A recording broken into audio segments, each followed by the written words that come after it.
श्री विष्णु सहस्रनाम स्तोत्रम्। यस्य स्मरणमात्रेण जन्म संसार बन्धनात् विमुच्यते नमस्तस्मै विष्णवे प्रभविष्णवे। नमः समस्तभूतानाम् आदिभूताय भूभृते अनेकरूपरूपाय विष्णवे प्रभविष्णवे। श्रीवैशम्पायन उवाच श्रुत्वा धर्मान् शेषेण पावनानि च सर्वशः युधिष्ठिरश्शान्तनवं पुनरेवाभ्यभाषत। युधिष्ठिर उवाच किमेकं दैवतं लोके किं वापेकपरायणं स्तुवन्तकं कमर्चन्त प्राप्नुयुर्मानवाः शुभं। को धर्मः सर्वधर्माणां भवतः परमो मतः किं जपन्मुच्यते जन्तुर्जन्म संसारबन्धनात्। भीष्म उवाच जगत्प्रभुं देवदेवम् अनन्तं पुरुषोत्तमं स्तुवन्नाम सहस्रेण पुरुषः सततो स्थितः। तमेव चार्चयन्नित्यं भक्त्या पुरुषमव्यजं ध्यायन् स्तुवन् नमस्यन् च यजमानस्तमेव च। अनादिनिधनं विष्णुं सर्वलोकमहेश्वरं लोकाध्यक्षं स्तुवन्नित्यं सर्वदुःखातिगो भवेत्। ब्रह्मण्यं सर्वधर्मज्ञं लोकानां कीर्तिवर्धनं लोकनाथं महद्भूतं सर्वभूतभवोद्भवम्। एष मे सर्वधर्माणां धर्मोऽधिकतमो मतः यद्भक्त्या पुण्डरीकाक्षं स्तवैरर्चन्नरः सदा। परमं यो महत्तेज परमं यो महत्तपः परमं यो महद्ब्रह्म परमं यः परायणं। पवित्राणा पवित्रं यो मङ्गलाना च मङ्गलं दैवतं देवताना च भूताना यो वयः पिता। यतः सर्वाणि भूतानि भवन्त्यादियुगागमे यस्मिन् च प्रलयं यान्ति पुनरेव युगक्षये। तस्य लोकप्रधानस्य जगन्नाथस्य भूपते विष्णोर्नाम सहस्रं मे शृणु पापभयापहम्। यानि नामानि गौणानि विख्यातानि महात्मनः ऋषिभिः परिगीतानि तानि वक्ष्यामि भूतये। विश्वं विष्णुर्वषट्कारो भूतभव्यभवत्प्रभु भूतकृद्भूतभृद्भावो भूतात्मा भूतभावनः भूतात्मा परमात्मा च मुक्तानां परमागतिः। अव्यय पुरुष साक्षी क्षेत्रज्ञोऽक्षर एव च योगो योगविदान्नेता प्रधानपुरुषेश्वरः। नारसिंहवपुः श्रीमान् केशवः पुरुषोत्तमः सर्वशर्वशिवस्थाणुर्भूतादिर्निधिरव्ययः सम्भवो भावनो भर्ता प्रभव प्रभुरीश्वरः। स्वयंभू शम्भुरादित्य पुष्कराक्षो महास्वनः अनादिनिधनो धाता विधाता धातुरुत्तमः। अप्रमेयो ऋषिकेश पद्मनाभो मरप्रभु विश्वकर्मा मनुस्त्वष्टा स्तविष्ठस्थविरो ध्रुवः। अग्राह्य शाश्वतो कृष्णो लोहिताक्ष प्रतर्दनः प्रभूतस्त्रीककुब्धामं पवित्रं मङ्गलं परम्। ईशान प्राणदप्राणो ज्येष्ठः श्रेष्ठ प्रजापतिः हिरण्यगर्भो भूगर्भो माधवो मधुसूदनः। ईश्वरो विक्रमी धन्वी मेधावी विक्रमक्रमः अनुत्तमो दुराधर्ष कृतज्ञकृतिरात्मवान्। सुरेशः शरणं शर्म विश्वरेता प्रजाभवः अह संवत्सरो व्याल प्रत्ययः सर्वदर्शनः अजः सर्वेश्वरः सिद्धः सिद्धि सर्वादिरच्युतः वृषाक अपरिमेयात्मा सर्वयोगविनिसृतः वसुर्वसुमनः सत्यः समात्मा संमितः समः अमोघ पुण्डरीकाक्षो वृषकर्मा वृषाकृतिः रुद्रो बहुशिरा बभ्रुर्विश्वयोनि शुचिश्रवः अमृतः शाश्वतस्थाणुर्वरारोहो महातपः सर्वगः सर्वविद्भानुर्विश्वक्सेनो जनार्दनः। वेदो वेदविदव्यङ्गो वेदाङ्गो वेदवित्कविः लोकाध्यक्षः सुराध्यक्षो धर्माध्यक्षकृताकृतः चतुरात्मा चतुर्व्यूह चतुर्द्रष्टा चतुर्भुजः। भ्राजिष्णुर्भोजनं भोक्ता सहिष्णुर्जगदादिजः अनघो विजयो जेता विश्वयोनिः पुनर्वसुः उपेन्द्रो वामनप्रांशुरमोघः शुचिरुर्जितः। अतीन्द्रसंग्रहः सर्गो धृतात्मा नियमो यमः वेद्यो वैद्यः सदा योगी वीरः माधवो मधुः। अतीन्द्रियो महामायो महोत्साहो महाबलः महाबुद्धिर्महावीर्यो महाशक्तिर्महाद्युतिः। अनिर्देश्य वपुः श्रीमान् अमेयात्मा महादृधृक् महेश्वासो महिर्भर्ता श्रीनिवासः सतान् गतिः अनिरुद्धः गोविन्दो गोविदान्पतिः मरीचिरुद्धमनो हंसः सुपर्णो भुजगोत्तमः हिरण्यनाभः सुतपा पद्मनाभः प्रजापतिः अमृत्यु सर्वदृक्सिंह संधान्ता सन्धिमान् स्थिरः अजो दुर्मर्षणः शास्ता विश्रुतात्मा सुरारिः गुरुर्गुरुतमो धाम सत्यः सत्यपराक्रमः निमिषो निमिषस्त्रग्वी वाचस्पतिरुदारदिः अग्रणिर्ग्रामणिः श्रीमान् न्यायो नेता समीरणः सहस्रमूर्धा विश्वात्मा सहस्राक्षः सहस्रपाद आवर्तनो निवृत्तात्मा संवृतः संप्रमर्दनः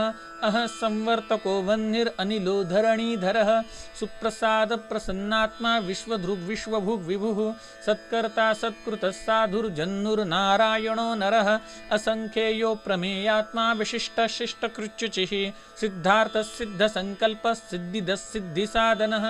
वृषा हि वृषभोर्विष्णु वृषपर्वा वृषोदरः वर्धनो वर्धमानश्च विविक्तः श्रुतिसागरः सुभुजो धुर्धरो वाग्मी महेन्द्रो वसुदो वसुः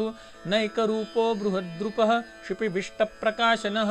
ओजस्तेजो द्युतिधरः प्रकाशात्मा प्रतापनः रुद्धस्पष्टाक्षरो मन्त्रश्चन्द्रांशुर्भास्करद्युतिः अमृतांशुद्भवो भानु शशबिन्दुः औषधं जगतस्येतु सत्यधर्मपराक्रमः भूतभव्यभवन्नाथ पवनो नलः भूतभव्यभवन्नाथः पवनः पावनो नलः कामः कामकृत्कान्त कामप्रदप्रभुः युगादित्कृद्युगावर्तो नैकमायो महाशनः अदृश्यो व्यक्तरूपस्य सहस्रजिदनन्तजित् इष्टो विशिष्टशिष्टिष्ट शिखण्डी नहुषो वृषः क्रोधः क्रोधकृत्कर्ता विश्वबाहुर्महीधरः अच्युतप्रथितप्राणं प्राणदो वासवानुजः अपानिधिरधिष्ठानम् अप्रमत्तप्रतिष्ठितः स्कन्दधरो धुर्यो वरदो वायुवाहनः वासुदेवो बृहद्भानुरादिदेवः पुरन्दरः अशोकस्तारणस्तारः शूरः शौरिर्जनेश्वरः अनुकूलश्च तावर्त पद्मिनिभेक्षणः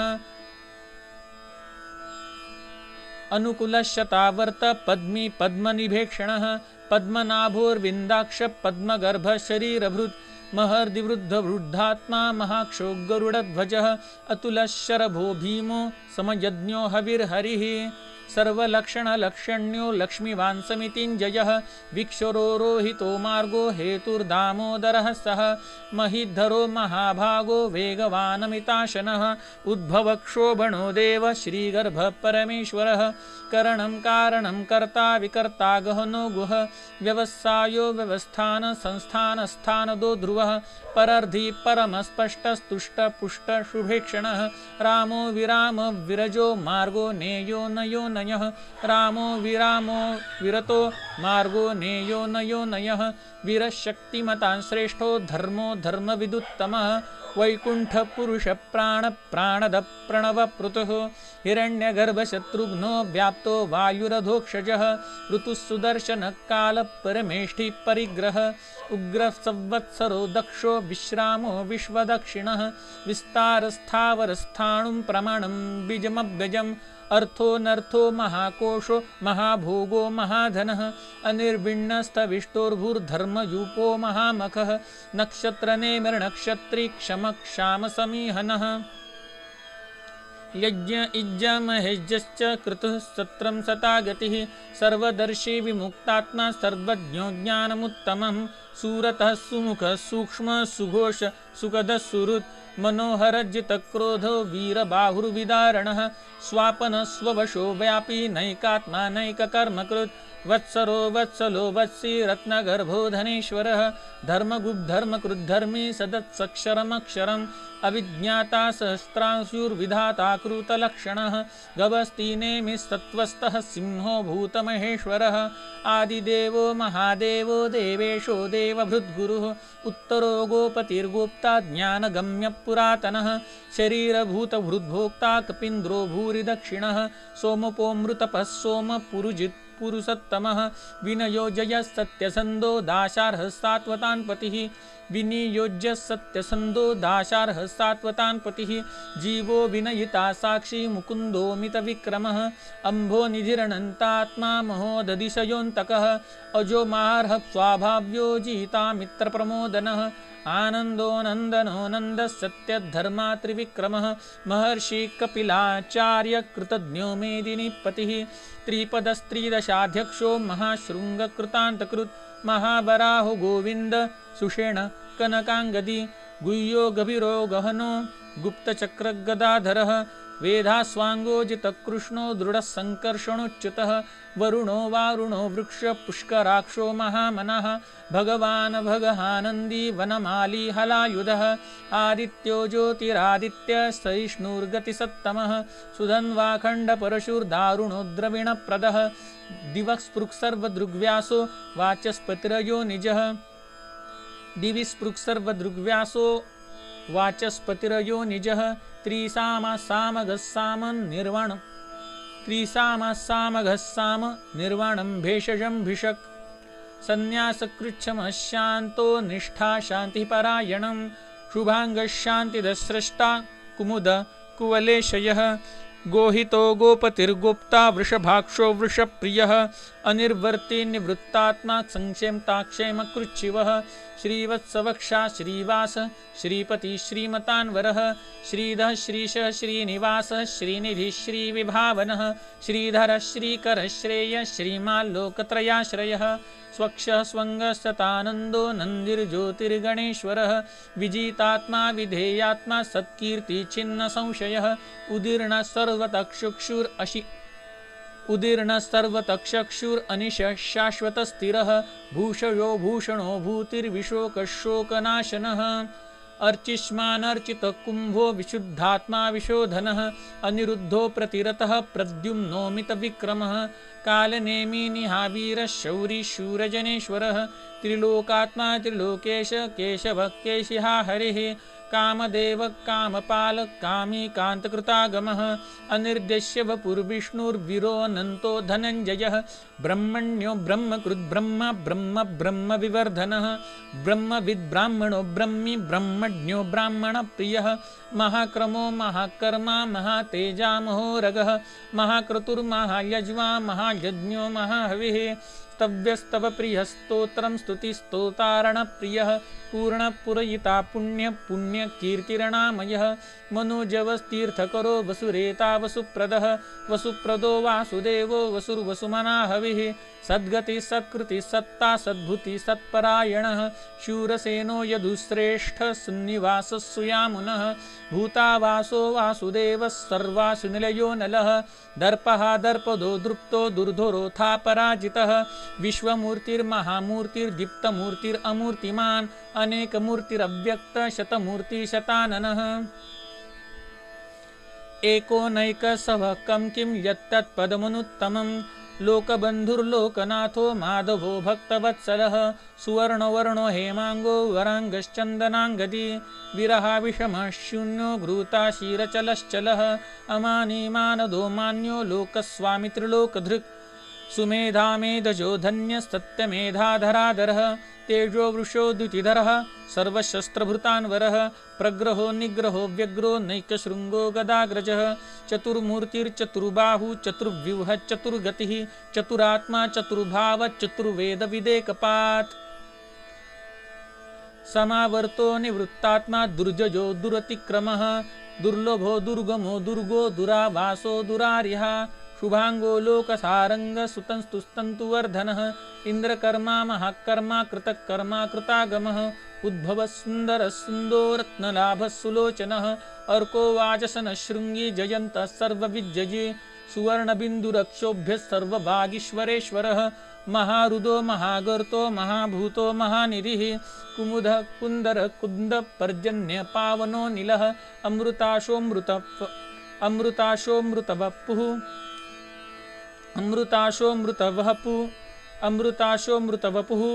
सर्वज्ञ सर्वतोमुखः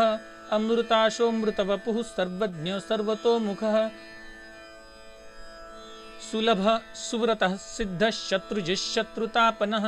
न्यग्रोधोदुम्बरश्वत्थश्चाणुरान्ध्रनिषूदनः सहस्रार्चिर्सप्तजिह्वः सप्तैधा सप्तवाहनः अमूर्तिरनघोचिन्त्योभयत्कृद्भयनाशनः अणुबृहत्कृशस्थूलो गुणभृन्निर्गुणो महान् अधृतस्वधृतस्वास्य प्राग्वंशो वंशवर्धनः भारभृत्कथितो योगी योगीशः सर्वकामदः आश्रमश्रमणक्षामः सुपर्णो वायुवाहनः धनुर्धरो धनुर्वेदो दण्डो दमयिता दमः अपराजितः सर्वसहो नियन्ता नियमो यमः सत्त्ववान् सात्विकः सत्यः सत्यधर्मपरायणः अभिप्राय प्रियार्होर्ह प्रियत्कृत्प्रीतिवर्धनः विहायस्य गतिर्ज्योतिषुरुचित्पुर्भुग्विभुः रविर्विरोचनः सूर्यः सविता रविलोचनः अनन्तोहूतभुद्भोक्ता सुखदो नैकजोऽग्रजः अनिर्विण्ण सदामर्षि लोकाधिष्ठानमद्भुतः सनातनतमः कपिलः कपिरप्ययः सनातनतमः कपिलः कपिरव्ययः स्वस्तिद स्वस्ति कृस्वस्ति स्वस्ति भुक् स्वस्ति दक्षिणः अरौद्रकुण्डलिश्चक्री विक्रम्यूर्जितशासनः शब्दातिगः शब्दसः शिशिरः शर्वरीकरः अक्रूरपेशलो दक्षो दक्षिण क्षमिणान्वरः विद्वत्तमो वितभयः पुण्यश्रवणकीर्तन उत्तारुणो दुष्कृतिः पुण्यो दुःस्वप्ननाशनः विरहारक्षणो सन्तो जीवन पर्यवस्थितः अनन्तरूपो अनन्तश्रीर्जित्तं मन्युर्भयापः चतुरश्रो गभीरात्मा विदिशो व्यादिशो दिशः अनादिर्भूर्भुवो लक्ष्मी सुवीरो रुचिराङ्गदः जनदो जनजन्माधिर्भीमो भीमपराक्रमः अनादिर्भूर्भुवो लक्ष्मी सुवीरो रुचिराङ्गदः जननो जनजन्माधिर्भीमो भीमपराक्रमः आधारनिलयो धाता पुष्पहासप्रजागरः ऋद्वगसत्पथाचार प्राणद प्रणवपणः प्रमाणं प्राणनिलय प्राणभृत्प्राणजीवनः तत्त्वं तत्त्वविदेकात्मा जन्म मृत्युजरातिगः भूर्भुवस्वस्तरुस्तारः सविता प्रपितामहः यज्ञो यज्ञपतिर्यज्ञवान् यज्ञाङ्गो यज्ञवाहनः यज्ञभृद्यज्ञकृद्यज्ञे यज्ञभुग्यज्ञसाधनः यज्ञान्तकृद्यज्ञगुह्यं मन्नमन्नाद एव च आत्मयोनि स्वयं जातो वैखानः सामगायनः देवकीनन्दनः श्रेष्ठा क्षितिशः पापनाशनः शङ्खभृन्नन्दकिश्चक्री शारङ्ग धन्वागदाधरः रथाङ्गपाणिरक्षोभ्य सर्वप्रहरणायुध ॐ नम इति। फलश्रुतिः भीष्म उवाच इतीदं कीर्तनीयस्य केशवस्य महात्मनः नाम्नां सहस्रदिव्यानामशेषेण प्रकीर्तितं य इदं शृणुया नित्यं यश्चापि परिकीर्तयेत् नाशुभं प्राप्नुयात् किञ्चित् सोमुत्रेह च मानवः वेदान्तको ब्राह्मणः स्यात् क्षत्रियो विजयी भवेत् वैश्यो धनसमृद्धः स्यात् शूद्रं सुखमवाप्नुयात् धर्मार्थिर्प्राप्नुयात् धर्मम् अर्थार्थिर्चार्थमाप्नुयात् कामानं वाप्नुयात् कामी प्रजार्थिर्प्राप्नुयात् प्रजाम् भक्तिमान्यः सदुत्थाय शुचिस्तद्गतमानसः सहस्रं वासुदेवस्य नाम्नाम् एतं प्रकीर्तयेत् यश प्राप्नोति विपुलं ज्ञाति प्राधान्यमेव च अचलां श्रियमाप्नोति श्रेयं प्राप्नोत्तमं न च भयं क्वचिदाप्नोति वीर्यं तेजश्च विन्दति न भयं क्वचिदाप्नोति वीर्यं तेजश्च विन्दति भवत्यरोगो द्युतिमान् बलरूपगुणान्वितः रोगार्तो मुच्यते रोगात् बद्धो मुच्येत बन्धनात् भयान्मुच्येत भीतस्तु मुच्येतापन्न आपदः दुर्गाण्यतितरत्याशु पुरुषोत्तमं स्तुवन्नाम सहस्रेण नित्यं भक्तिसमन्वितः वासुदेवाश्रयो मर्त्यो वासुदेवपरायणः सर्वपापविशुद्धात्मा याति ब्रह्म सनातनं न वासुदेव भक्तानां शुभं विद्यते क्वचित् जन्म मृत्युजरा व्याधि भयं नैवोपजायते इमं स्तवमधीयान श्रद्धा भक्तिसमन्वितः युज्येतात्मसुखक्षान्ति श्रीधृतिस्मृतिकीर्तिभिः न क्रोधो न च मात्सर्यं न लोभो नाशुभा मतिः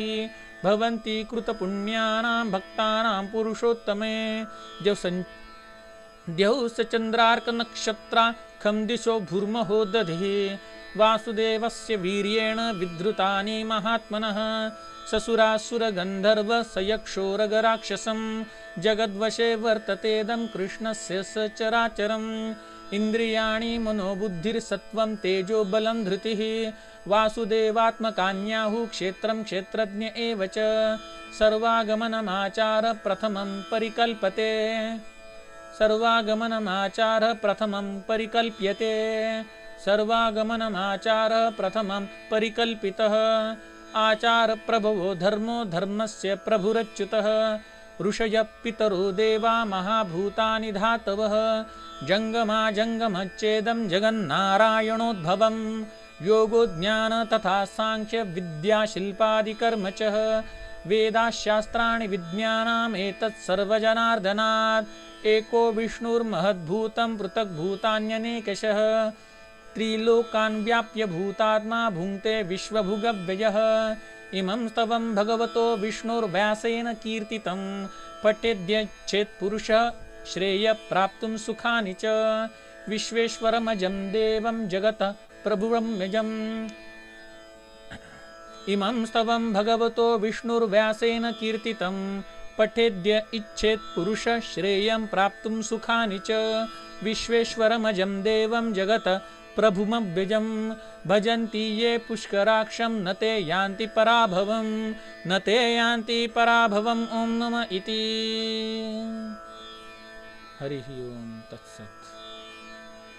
इति श्री विष्णु सहस्रनाम स्तोत्र संपूर्णम्।